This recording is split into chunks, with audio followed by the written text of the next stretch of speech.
Alejandro Toledo, the former president of Peru. Mr. President, thank you for joining us. It's a pleasure. How does the apparent turn in relations between the US and Cuba affect the geopolitical dynamic between Cuba and its Latin American neighbors?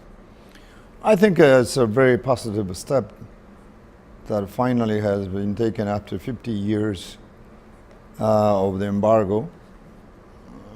In my view, it was a mistake, but I'm glad that President Obama has done two things in this summit of the Americans that took place 2 weeks ago in Panama. Number one, they have strengthened the decision of incorporating Cuba into the democratic world and lifting the condemnation that Cuba is source of terrorism.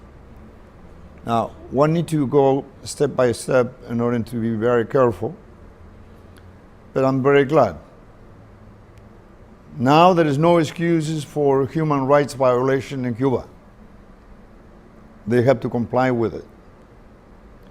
Now there is no excuses for people who have a different point of view to be incarcerated.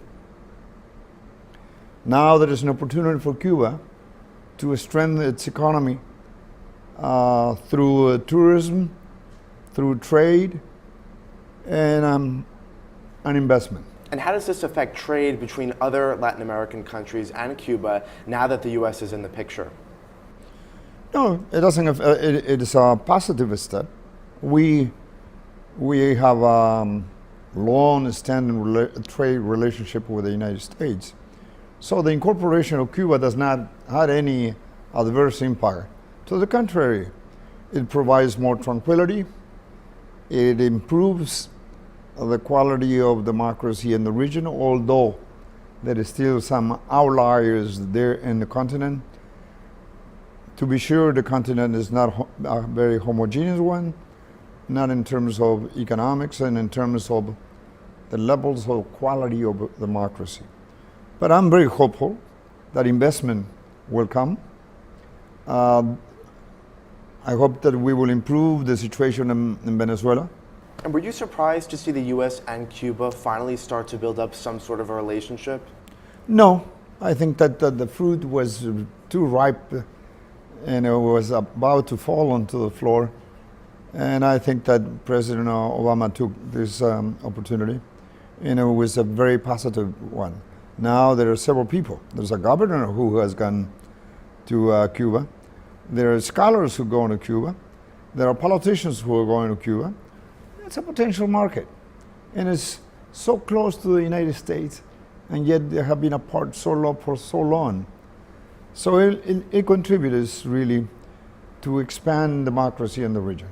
Now, the US presidential race is heating up in 2016. We've got some big names running already. Any bets on who might do the most to strengthen relations between the US and its neighbors to the south? Good question.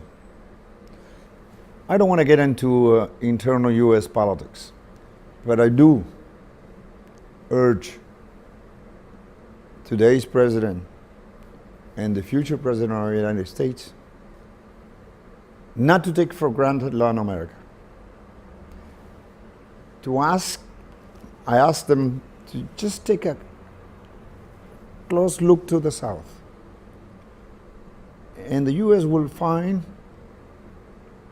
a natural partnership that we have for many years. That we have some strengths, we have some weakness, but we could have a complementary partnership. You have technology, we have biodiversity.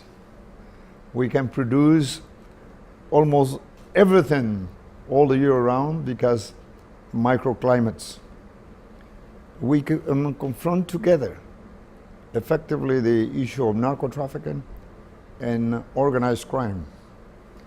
You can help us in strengthening democratic institutions in order to provide stability, social, political, economic, legal stability, the rules of law that enables to capture investment, not only in natural resources, but developing a manufacturers sector with aggregate value, agro-industry with aggregate value, ecotourism.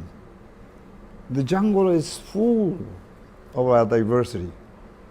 And so I can only ask the President of the United States, take a look to the South, together with Canada, and we can have a synergy that will make us be again a powerful hemisphere in democracy.